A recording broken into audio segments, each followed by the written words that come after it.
That's right. Everybody be careful. This is a fantastic thing for an archaeologist. What are we doing? We're gonna take a deep breath, relax into this, we'll be back.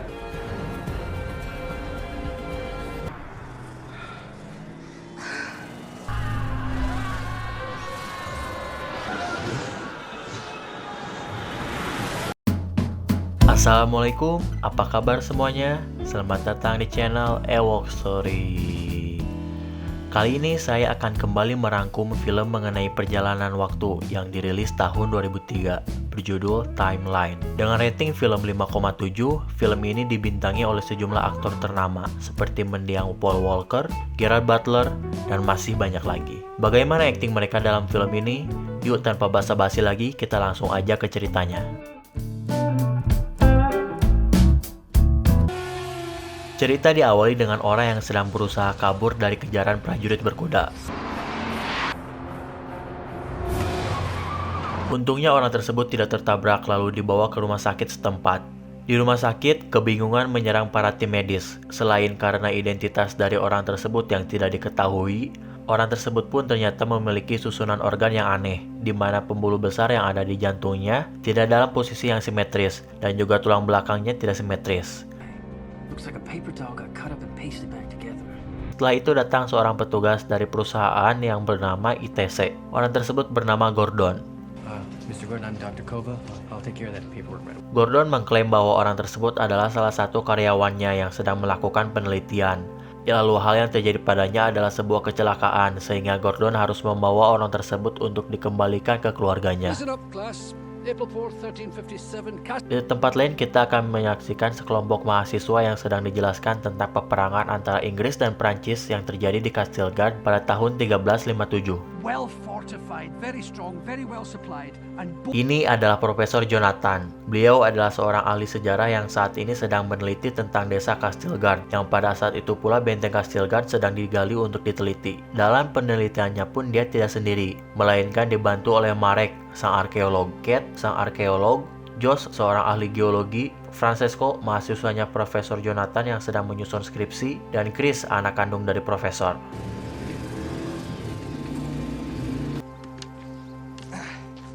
Haven't been practicing, have you? Oh, what you got?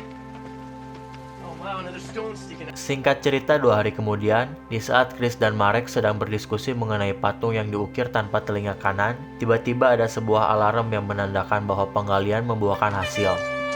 Chris dan Marek pun menghampiri lokasinya. Be safe. Who's going in first? Marek beserta Kate yang dibantu oleh Chris beserta tim yang lain turun ke bawah. I'm down. Oh my god, this is right below. Marek dan Kate senang kegirangan saat sampai di bawah. Mereka juga menemukan sebuah gulungan surat yang pastinya mempunyai arti. Namun kesenangan itu tidak berlangsung lama, karena tiba-tiba jalan masuk mereka akan roboh dan menutup kembali, sehingga mereka diharuskan untuk cepat-cepat naik ke atas. Sesaat sebelum naik ke atas, Marek menemukan sebuah lensa kacamata yang padahal ruang tersebut tidak pernah terbuka selama 600 tahun terakhir. Marek pun memutuskan untuk membawa lensa kacamata tersebut untuk diteliti bersama gulungan surat. The documents you found in the home today. It's basically just a simple list of the things. Di ruang penelitian, Josh ngutruk sengutruk-ngutruknya karena gulungan surat yang Marek temukan tidak berisi apa-apa. Gulungan tersebut hanya berisi tulisan help beserta tanggal dan tanda tangan. Hingga perdebatan pun dimulai karena hal yang tidak mungkin, Profesor Jonathan yang 2 hari yang lalu pergi ke ITC bisa menulis sebuah pesan di surat gulungan yang berumur 600 tahun. Untuk itu Chris meminta Josh untuk mengecek berapakah umur tinta yang tertera di surat gulungan tersebut menggunakan mesin. Lalu apa yang terjadi? Ternyata tinta tersebut pun berumur 600 tahun sehingga kegaduhan pun terjadi di kelompok tersebut. Chris yang khawatir memutuskan untuk menelpon ITC menanyakan keberadaan ayahnya. You're sending a plane for us. we're going to New Mexico. Singkat cerita mereka pun diundang untuk datang ke gedung ITC. Di sana mereka bertemu dengan Gordon, juga Kramer selaku peneliti di ITC. Kramer menjelaskan bahwa ITC sedang membuat prototipe mesin untuk teleportasi. Namun sayangnya pada saat melakukan percobaan dengan menggunakan kamera sebagai objek untuk diteleportasi dari Silver City menuju New York, kamera tersebut tidak kunjung sampai ke tempat tujuan. Lalu setelah beberapa jam kemudian, kamera tersebut malah kembali ke tempat semula. Kamera tersebut sudah diset untuk melakukan pemotretan per beberapa menit, sehingga di saat kamera menghilang, mereka dapat mengetahui kemana perginya kamera tersebut. Ternyata kamera tersebut tidak berpindah tempat, melainkan hanya berpindah waktu ke tahun 1357. Your father is in the 14th century. It's one of the most volatile forces in the universe. You can't possibly send a person through. Ini adalah Donnie, salah satu rekan Kramer yang menjadi pimpinan dari penelitian prototipe. Donnie menjelaskan bahwa awal mula kenapa perusahaan ITC mengontak Profesor Joe selaku arkeolog dan ahli sejarah untuk bekerja di ITC sebagai tenaga ahli, karena Profesor mengetahui secara rinci tentang kejadian di tahun tersebut, sehingga pada saat itu Profesor Joe dikirim ke tahun 1357 untuk meneliti. Namun sayangnya sampai waktu habis, Profesor Joe tidak kunjung kembali ke tahun 2003. How did my father get stuck back there anyway? Doniger gave me. Berdasarkan pesan dari profesor yang meminta tolong, Chris, Marek memutuskan untuk pergi ke tahun 1357 untuk mencari profesor dan menjemputnya. Watch your backs, okay? Ketika itu mereka ditemani oleh Gordon beserta dua anak buahnya. Selagi bersiap-siap, Gordon memberitahu peraturan untuk bisa pergi ke masa lalu, yang mana itu adalah jangan memakai barang-barang modern ataupun membawa barang-barang modern ke sana. Bahkan kacamata Francesco pun harus dilepas karena di tahun 1357 kacamata belum ditemukan. Setelah semua persiapan selesai, terakhir mereka diberi sebuah kalung, yang mana itu adalah sebuah penanda untuk mereka dan alat untuk mereka kembali pulang. Namun waktu mereka di masa lalu tidaklah banyak, melainkan hanya 6 jam. Dan sebelum waktu berakhir, mereka harus sudah pulang karena jika waktu habis, lubang cacing yang menjadi jalur perpindahan waktu akan tertutup, sehingga mereka tidak akan bisa pulang dan harus menunggu orang membuka kembali jalur tersebut. Okay, good luck. Let's do it. You guys will be home for lunch. All right, here we go. Watch your steps, sir. That's right. Everybody spread out. Moving around the platform. What are we doing? What the hell are we doing? We're getting a chance of a lot. Mereka pun mulai menggunakan prototipe, lalu sampai di tahun 1357. Gordon yang pada saat itu sedang menjelaskan tentang penggunaan alat menanda yang dikalungkan, dikejutkan oleh seseorang yang sedang berlari dan memberitahu mereka untuk bersembunyi. Ternyata pada saat itu ada tentara Inggris yang sedang mengejar buronan, dan sialnya malah jadi mengejar mereka. Salah satu anak buah Gordon yang bernama Gomez harus tewas duluan karena ditebas. Disusul anak buahnya satu lagi yang bernama Barreto juga tewas karena terkena anak panah. Tapi kejadian yang cukup anjim adalah Barreto ternyata membawa granat ke masa lalu. Barreto berniat untuk menggunakan alat penanda sehingga dia bisa kembali ke masa depan. Namun sebelum dia kembali, dia berencana untuk melemparkan granat terlebih dahulu. Tapi anjimnya, dia harus terkena anak panah berkali-kali sehingga dia tidak sempat melemparkan granat dan malah membawa granat yang sudah aktif tersebut ke masa depan. Oh my God. Get a medic up here! What was that? What was that? What? Alhasil prototipe di gedung ITC pun hancur. A grenade back with me. Marek harus terpisah dari kelompok karena dia membiarkan dirinya sendiri menjadi pengalihan, sehingga Chris beserta kelompok bisa melarikan diri. Chris! Hey! Barrett! Berbekal dari latihannya dulu pada saat di film 300, Marek berhasil menumbangkan salah satu prajurit Inggris, juga bertemu dengan buronan yang dikejar-kejar oleh prajurit Inggris. Marek memutuskan untuk mengikuti gadis tersebut ke Castle Guard, dan untungnya di perjalanan, Marek bertemu kembali dengan Chris dan yang lainnya. Saat sampai di Castle Guard, Marek beserta yang lainnya heran dengan orang-orang yang berbondong-bondong pergi keluar Castle Guard. Ternyata, hari itu adalah tanggal 2 April 1357, hari di mana Prancis akan menyerang Castle Guard yang sekarang diduduki oleh Inggris. Untungnya hal tersebut tidak membuat mereka berhenti mencari profesor.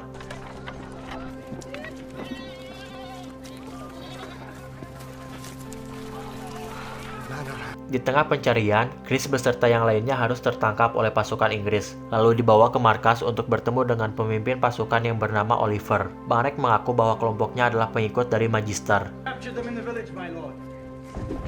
Old man you spoke of, Edward de Jobs. We were several days behind him. He does fine. No? He's our friend. I'm sure. Francesco adalah orang Prancis. Dia disuruh menerjemahkan bahasa Prancis yang artinya aku adalah mata-mata. sehingga pada saat itu Francesco ditusuk oleh anak buahnya Oliver, lalu tewas. Lalu Marek, Chris, Gordon, dan Kate harus dipenjara. Untungnya pada saat dipenjara mereka menemukan profesor, sehingga mereka tinggal memikirkan cara untuk keluar dari penjara tersebut. Kate yang pada saat itu mengaku bahwa dirinya jago memanjat, memutuskan untuk memanjat ke sisi lain dari penjara dan akan membuka pintu penjara. Di saat Kate sedang memanjat atap penjara, Marek menoong dari sebuah bolong di dinding. Marek memperhatikan gadis yang sebelumnya buronan ternyata tertangkap dan juga dibawa ke penjara yang jaraknya cukup dekat dengan penjaranya.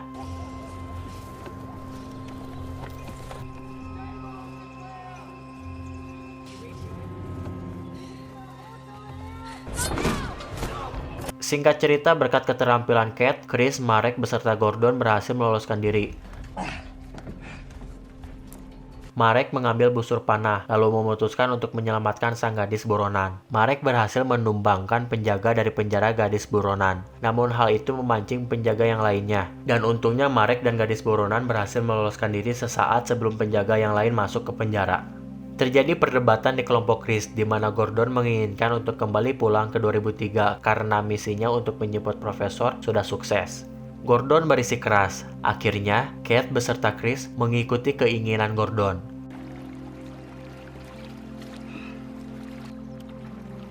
Castle Guard was your village. English will burn it to the ground before they move to La Roque. Sementara itu, Maker ternyata berada di sungai karena gadis buronan tersebut memutuskan untuk mengikuti jalur sungai hingga mereka bertemu dengan pasukan Prancis. Dan diketahuilah ternyata gadis buronan tersebut ialah Lady Claire, adik dari Jenderal Aoun yang juga menurut sejarah yang Maker pelajari adalah kunci kemenangan Prancis dari peperangan. Maker yang mulai menyukai Lady Claire pun memberitahu Jenderal Aoun untuk menjaga Claire dan jangan pernah sekalipun memalingkan pandangannya dari Claire karena menurut sejarah, Claire akan mati pada malam ini ketika peperangan sedang berlangsung. Setelah itu Maker meminta kuda beserta senjata lalu memutuskan untuk kembali ke Castle Guard untuk bertemu dengan yang lainnya. Chris, Gordon, Kate, dan Profesor sampai di tempat terdekat untuk menggunakan alat penanda. Ketika Kate memencet, alat penanda tersebut tidak berfungsi. Hal itu terjadi karena prototipe yang sebelumnya kena granat belum selesai diperbaiki, sehingga sinyal dari alat penanda sampai, namun prototipe tidak bisa merespon karena masih diperbaiki. Hingga mereka harus terpecah kembali, di mana Profesor dan Gordon tertangkap kembali oleh pasukan Inggris, sedangkan Chris dan Kate berhasil melarikan diri.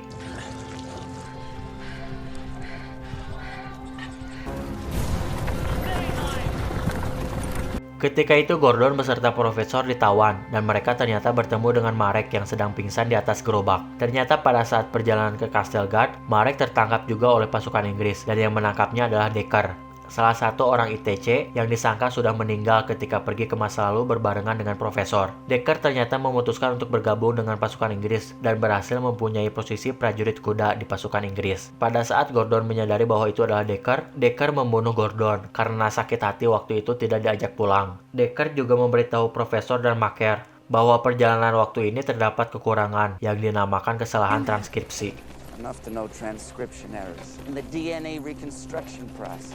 It's like faxing a...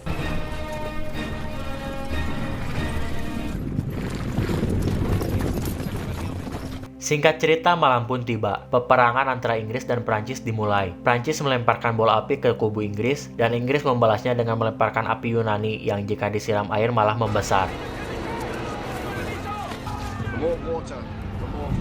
Kate dan juga Chris yang sebelumnya mencari jalan masuk rahasia menuju Castle Guard menemukan sebuah terowongan yang pintunya berada di bawah gereja. Untuk itu, Kate meminta para pendeta untuk mengabari Jenderal Aoun bahwa ada terowongan sehingga prajurit Prancis dapat masuk.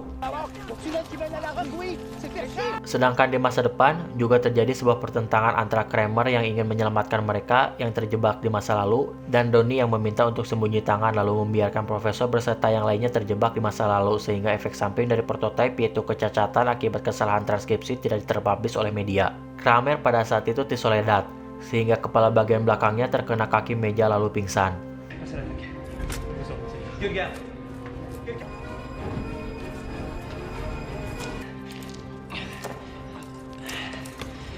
Di sisi lain, Jenderal Aoun yang memasuki terowongan berhasil masuk ke dalam Castle Guard, lalu dia pun bertarung dengan Oliver.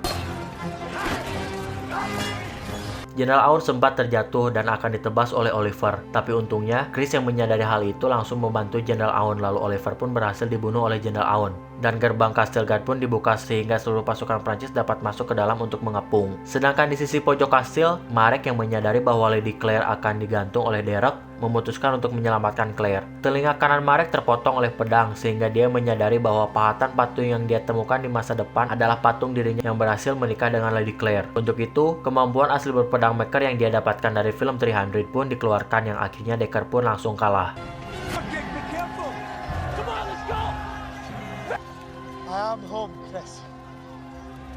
Di tengah sorakan pasukan Prancis yang berteriak senang karena menang, Chris, Kate, dan Profesor tergesa-gesa karena waktu hampir habis. Chris pun memanggil Marek untuk turun ke bawah, karena mereka akan mengaktifkan alat penanda. Namun Marek menolaknya karena dia menyadari bahwa di masa itu adalah takdirnya, dan Marek adalah bagian dari sejarah. Lalu dengan berat hati, Chris, Kate, dan Profesor pun mengaktifkan alat penanda dengan terburu-buru karena di belakangnya salah satu prajurit Inggris ada yang ingin mendebas mereka. Di ITC, ternyata Donnie masih berusaha agar yang lainnya tetap terjebak di masa lalu. Donnie berusaha untuk mematikan prototipe yang akhirnya dapat dicegah oleh Josh. Lalu film pun selesai. Terima kasih sudah menyaksikan konten dari Ewok Story. Silahkan subscribe dan nyalakan loncengnya agar kalian tidak ketinggalan updatean dari konten Ewok Story. Baiklah, sekian dari saya dan sampai jumpa lagi.